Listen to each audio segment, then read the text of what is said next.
কোরআন থেকে প্রেসক্রিপশন না নিলে সমাজ সুন্দর হবে না। কোরআনের প্রেসক্রিপশন না মানলে রাষ্ট্র সুন্দর হবে না। কোরআনের প্রেসক্রিপশন অ্যাপ্লাই না করলে শুধু দুর্নীতি দমন কমিশন দিয়ে দুর্নীতি বন্ধ করা যাবে না।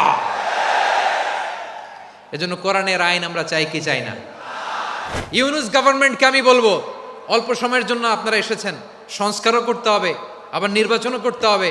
সব সংস্কার হতে করতে পারবেন না, যতটুকু পারবেন এর মধ্যে আমাদের যে হিউজ ম্যান পাওয়ার, আমাদের যে মানব সম্পদ, হিউম্যান রিসোর্স, এটাকে ডেভেলপ করে আপনাদের যেতে হবে। বাংলাদেশের আসল পরিচয় কি?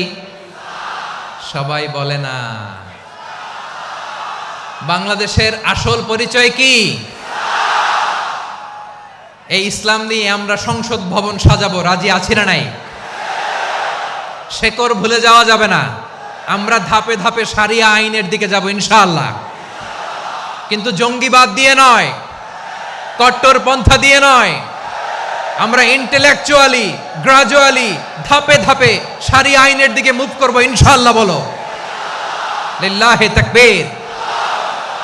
এদেশের আসল পরিচয় সবাই বলে না, আওয়াজ করে, এদেশের আসল পরিচয়। চট্টগ্রাম ফেনীতে যারা গিয়েছেন, মেঘনা গুমতি ব্রিজ প্রকল্প নাম শুনছেন?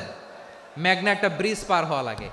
এই মেঘনা গুমতি, এখানে 3টা ব্রিজ কাঁচপুর সহ, এই 3টা ব্রিজের নির্মাণ কাজ, রেনোভেশনের কাজ দেয়া হয়েছিল জাপানের একটা কোম্পানিকে। কাকে? জাপানের কোম্পানির নির্মাণ শেষে 738 কোটি টাকা বেঁচে গেছিল, এটা গভর্নমেন্টের হাতে দিয়ে তারা বিদায় নিয়েছে। কত টাকা? 738 কোটি টাকা। যত প্রাক্কলিত ব্যয় নির্ধারণ করা হয়েছে সব টাকা সরকার, তৎকালীন সরকার 2019-এর সরকার, কারা ছিল তো জানেন? এই 2019-এর সরকার তাদেরকে দিয়েছে। তারা রিনোভেশন নির্মাণ শেষে 738 কোটি টাকা অতিরিক্ত বেঁচে গেছিল, এটা আবার গভর্নমেন্টের হাতে বুঝাই দিয়ে তারা বিদায় নিচ্ছে। আমরা কেন এমন হইতে পারলাম না? জাপানের ওরাও মানুষ, আমরাও মানুষ, তার মানে মানুষে মানুষে পার্থক্য আছে না নাই? বাংলাদেশের 2টা উদাহরণ দেয়। 1 নম্বর উদাহরণ, গত সপ্তাহে আপনারা জানেন কক্সবাজার আমার একটা প্রোগ্রাম ছিল, তো হেলিকপ্টারে গিয়েছিলাম।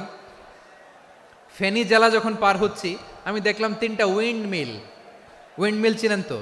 বিশাল পিলার, 3টা-4টা পাখা থাকে। বায়ু বিদ্যুৎ কেন্দ্র, বাংলাদেশের প্রথম বায়ু বিদ্যুৎ কেন্দ্র এটা। মুহুরী প্রজেক্ট বলে এটার, সম্ভবত মুহুরী প্রজেক্ট।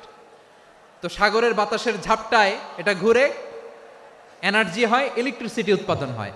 তো আমি পাইলটকে বললাম, ভাই এগুলো থেকে কেমন ইলেকট্রিসিটি উৎপাদন হয়? কয় হুজুর একটুও হয় না, কিছুই হয় না। কিছুই হয় না মানে? বলে হুজুর বাংলাদেশে যত উইন্ড